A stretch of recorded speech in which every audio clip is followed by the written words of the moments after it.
Bienvenidos, querido público televidente, gracias por sintonizar su programa Salud al Día. Ser padres es el deseo de muchos, pero una vez nuestros pequeños comienzan a crecer, también inician las preocupaciones. Notamos que el pequeño apenas habla en comparación con otros.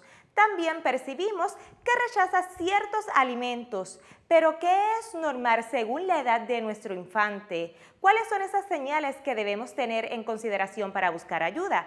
Pues en el estudio nos acompaña una licenciada patóloga del habla y lenguaje para explicarnos. Así que no se mueva de su asiento, que ahora inicia su programa Salud al Día.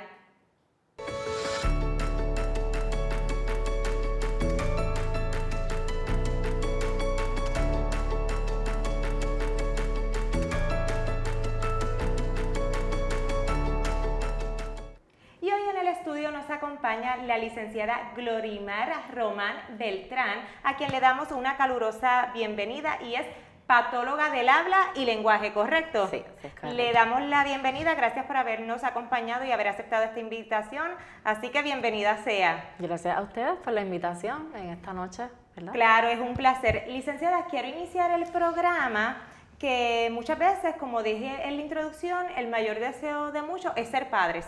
Y tenemos nuestros hijos y una vez comienzan a crecer, inician las preocupaciones.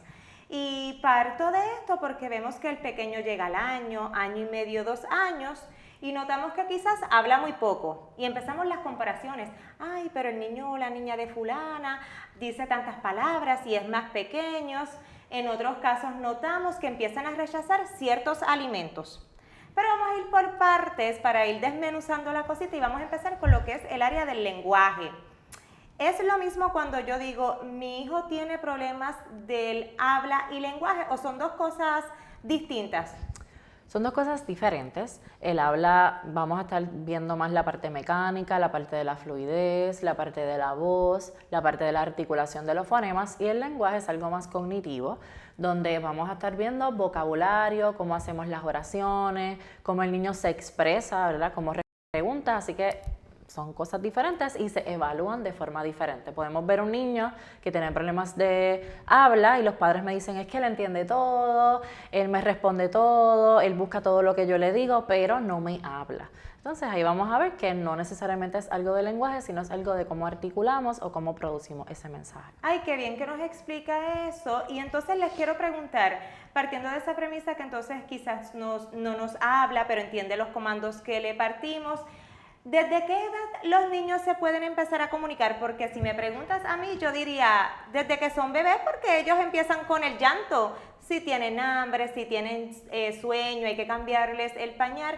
Pero ¿desde qué edad podemos entonces empezar a ver quizás lo que es el lenguaje y lo que es el habla? Ok, te voy a hacer una pregunta con la pregunta que me hiciste. Cuando tú estabas embarazada, ¿tenías comunicación con tu bebé? Sí, todo el tiempo me la pasaba hablándole. Y él eso, algunas veces hacía cantando, sí, pataditas, correcto. ¿verdad? Así que desde que estamos en el vientre de nuestras madres, nosotros ya tenemos una comunicación con la madre y con el exterior. Obviamente luego cuando ya nacemos, pues viene el llanto, vienen los gestos y así sucesivamente, las palabras, las oraciones, que es lo que nos lleva a lo que estamos haciendo ahora, que es la comunicación. No solamente existe la comunicación verbal, también está la corporal, que ahí vienen los gestos. El niño me pide todo, el niño me lleva a buscar el juguete que quiere, pero no me lo pide.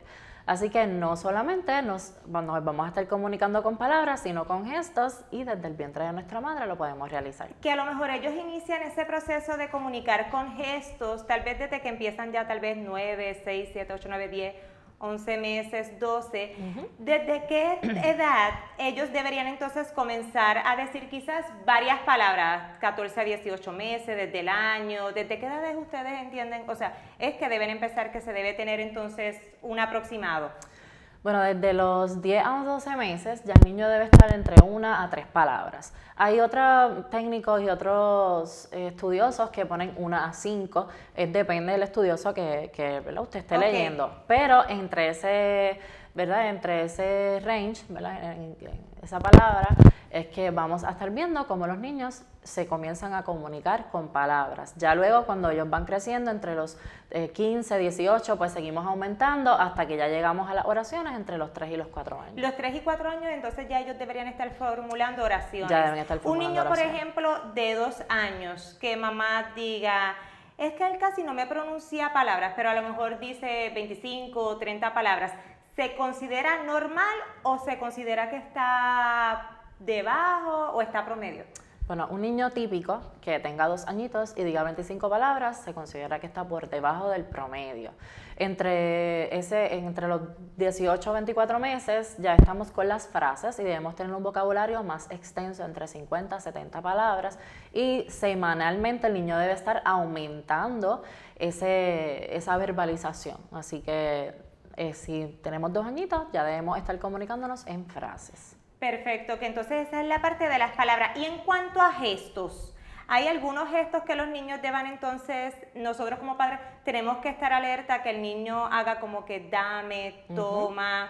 ¿Cuáles son esos gestos que tenemos y desde qué tiempo entonces ellos deberían estar como más continuos? Por lo que nosotros hemos estudiado y visto en nuestro consultorio, ya por lo menos entre los 9 a 10 meses ellos están teniendo gestos. Por ejemplo, más, dame, sí, no. Todo esto son gestos que usamos todo el tiempo. Así que entre esas edades ya ellos por lo menos deben estar haciendo los gestos, o desde mucho antes también. Hay niños que tienen 9 meses y ya te llaman, ya utilizan su cabeza para decir sí y no, y así sucesivamente. Mientras ellos van creciendo, van dejando un poquito de lado los gestos y aumentando sus verbalizaciones, hasta que ya tenemos entre 3 a 4 años y las usamos en conjunto. ¿Cuáles son esas razones, clínicamente, si existen condiciones que pueda afectar a que mi niño esté confrontando problemas de lenguaje y habla? Pues mira, eso va a depender. Puede ser un niño típico que tiene problemas entre habla y lenguaje, o un niño que tiene algún diagnóstico primario. Por ejemplo, cuando hay un problema en el neurodesarrollo, siempre referimos a otros especialistas para saber que todo está bien, para descartar, para certificar que hay algo que está afectando su habla o lenguaje. También pueden ser problemas auditivos, van a afectar lo que es la comunicación y el desarrollo típico del habla. Niños que tienen otro tipo de síndromes, ¿verdad? Hay un sinnúmero de síndromes que no podemos mencionarlos todos, pero sí ciertamente hay diferentes factores que pueden estar impactando ese desarrollo comunicológico típico. Sí, porque a veces consideramos que es que decimos, el nene no habla casi, pero tenemos que ver si es que tiene alguna situación, problema de audición o alguna condición, como explicas, que entonces que hace que se limite lo que es el vocabulario, tanto corporal o verbal. Y le pregunto, ¿es cierto o es falso ese mito que dicen, es que las niñas hablan más rápido y caminan más rápido, o es un mito? Bueno, las niñas, se dice en algunos estudios, que las niñas juegan diferente a los niños y que su desarrollo socioemocional se viene viendo más adelantado que el de los niños. Así que por eso es que algunas personas dicen que las niñas hablan antes que los niños, pero no hay un documento o estudios variados que diga que eso es real. Simplemente hay algunos que por la parte socioemocional pues se ha descubierto que las niñas se comunican un poco más rápido. Pues súper interesante eso, porque como siempre es algo que yo creo que se ha pasado de generación en generación, y que en su práctica lo tiene que escuchar a diario. No, es que tengo una nena, pero me habló mucho más rápido, tengo un varoncito y noto que casi no habla. Nos vamos a ir a una breve pausa, pero quiero dejar una pregunta sobre el tablero, y es que me llega la preocupación si existe evidencia o no que lo que decimos la niñera virtual, el acceso a los equipos electrónicos, el celular, las tabletas, el televisor, afecta lo que puede ser el desarrollo del lenguaje y habla en nuestros pequeños, y también si ha tenido casos o existe evidencia que algunos niños confronten retrasos. Decían, mi niño llegó al año y decía 3, 4, 5, 10 palabritas, pero me lo vacunaron, licenciada, y el niño ahora casi no me habla.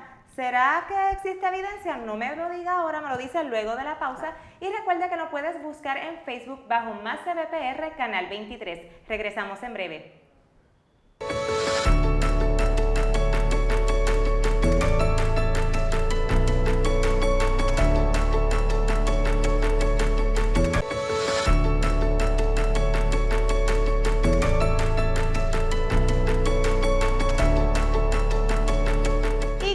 Seguir aquí junto a nosotros en su programa Salud al Día, y nos continúa acompañando la licenciada Glorimar Román Beltrán, quien es patóloga del habla y lenguaje, Y antes de irnos a la pausa, licenciada, había dejado una pregunta sobre el tintero. Y es que no sé si ha escuchado, si es cierto, que se rumora que muchos niños confrontan problemas en su desarrollo del habla y lenguaje a raíz de lo que le decimos la niñera virtual. Entiéndase que están pegaditos a los electrónicos, a las tabletas, a los televisores. Y otro que también se rumora que hace que ellos tengan un retroceso es el hecho, tenía mi hijo, hablaba muy bien, pero me lo vacunaron y noté que mi hijo se estancó, dio para atrás, ya casi no se expresa, sus palabras disminuyeron. Pero vamos primero con la de la niñera virtual. ¿Eso puede afectar en el desarrollo de nuestros hijos? Bueno, ciertamente puede afectar porque claramente no estamos todo el tiempo pendientes a qué están viendo nuestros niños. Muchas veces son muñequitos que no hablan, son muñequitos que hablan otro idioma, no necesariamente el que ellos hablan, y no estamos pendientes muchas veces de cuánto tiempo se expone al niño a esos recursos electrónicos. Y la Academia de Pediatría también nos dice que no deberíamos exponer a un niño menor de 2 años a estos recursos electrónicos porque puede afectar un sinnúmero de cosas. Así que ciertamente, por más que podamos ¿verdad? reducir o evitar, sería lo más recomendable y que usted juegue con su niño y le dedique tiempo de forma directa. Quiere decir que entonces antes de los 2 años deberíamos evitar que nuestro hijo, que a veces pensamos es muy difícil, trabajo desde mi casa, tengo que poner entonces al niño, pero a lo mejor quizás pudiera ser un indicio, por eso que usted dice, porque a lo mejor los niños ven muñequitos que están en otro idioma, que son no necesariamente el español, que es el idioma que más predomina aquí en Puerto Rico, puede ser inglés. ¿A qué edad se deben exponer los niños a un segundo idioma? Se pueden exponer desde tempranas edades, ¿verdad? Eso del bilingüismo sería otro tema más amplio, pero también es erróneo que digan que si el niño está hablando español no le pueden enseñar inglés. Eso está erróneo. Se pueden exponer ambos idiomas, lo que pasa es que hay una forma en cómo hacerlo. Qué bien que nos explica eso y eso lo podemos entonces dialogar en otro momento. Y otra de las preguntas que tampoco quisiera que se nos fuera es sobre las vacunas. Me está curioso porque se ha hecho una propaganda quizás a nivel mundial, que no puedo decir, no es que vamos a decir es cierto o es falso, pero de muchos padres, madres, encargados que dicen, mi niño hablaba, pero tan pronto le puse X vacuna, he notado cambios en mi hijo. Entonces los asocian con que es por culpa de la vacuna, que sienten que dejan de hablar o decían tal vez X cantidad de palabras y entonces bajo ese número. ¿Usted ha escuchado de eso en sus consultas? Claro que lo he escuchado, es algo bien común que escucho de los padres. Sin embargo, no hay evidencia científica que relacione el uso de las vacunas como un ente de regresión en los niños. Hay diversas opiniones, pero no hay nada estandarizado ni hay nada que haya sido con evidencia científica que diga que el niño dejó de hablar o que el niño tuvo una regresión en otras destrezas porque le pusieron una vacuna. Hay muchos factores que pueden afectar eso. Que pueden hablar, que entonces el niño, esa es la palabra que usted utilizó, es la correcta, que haya esa regresión y no necesariamente por consecuencia de la vacuna, puede ser algo casualidad como factores decimos, ambientales. Que bien nos explica eso. Y otra pregunta que me surge también es que también he escuchado y no sé si también le ha llegado a consulta o he escuchado cuando sale de compras, por ejemplo, mi hijo está retrasado en el lenguaje, en el habla, por culpa del COVID, de la pandemia, por el uso de mascarillas. ¿Pudiera ser una razón también o no existe evidencia en relación a eso? Hay estudios en este momento que se están realizando debido a que le estamos pasando por la pandemia, pero han habido artículos que han demostrado que ciertamente la pandemia, el uso de las mascarillas y obviamente el estar expuesto, el no estar expuesto a escuelitas, a centros de cuidados, a compartir con otros niños, han habido una regresión o ha habido retraso en distintas áreas. Lo que se llama ahora es bebés pandémicos, ¿verdad? Bebés pandémicos, correcto. Bebés pandémicos, y sí he notado, ¿verdad? Basado en mi experiencia, que hay niños que sí han tenido un retroceso en esas destrezas porque no fueron expuestos de la forma adecuada o por otros factores ambientales. Pero es algo que poco a poco vamos a ir viendo y que en este tiempo se van a seguir haciendo investigaciones donde nosotros tengamos un cuadro más, ¿verdad?, más claro. Tengan una base científica. Una base científica, que obviamente es lo que rige la salud, para poder decir si eso es cierto o es mentira. O eso es falso. Qué bien que nos explica eso, porque como es algo que he escuchado últimamente, dicen, no, mi hijo casi no habla, pero es por culpa de las mascarillas. Podemos expresar, la mascarilla también evita que los niños miren. Puedan quizás ver ese contacto visual de nuestro movimiento y eso. Pero vamos a ver que entonces salen después, yo digo, esa base científica que nos va a aclarar si puede haber entonces una relación. Quisiera pasar a otro tema y es el de la alimentación, que también es parte de su especialidad.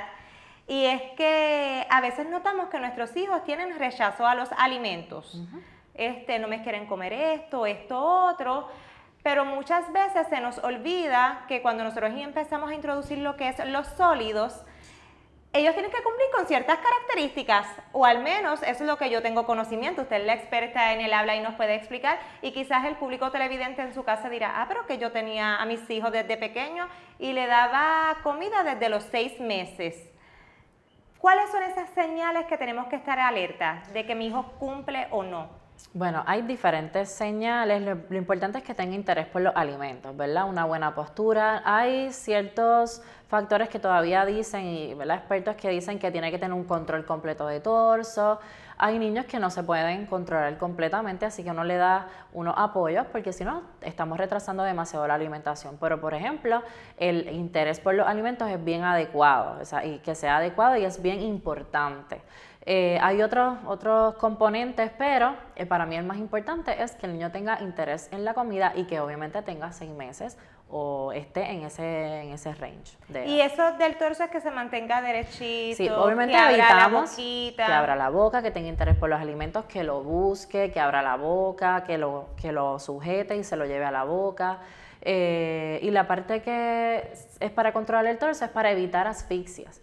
La que el niño, si está de lado, si no tiene una buena postura al comer, pues puede provocar que el niño se asfixie. Pues perfecto, sobre este tema vamos a continuar, nos vamos a una breve pausa, pero al regreso continuamos con más de su programa Salud al Día.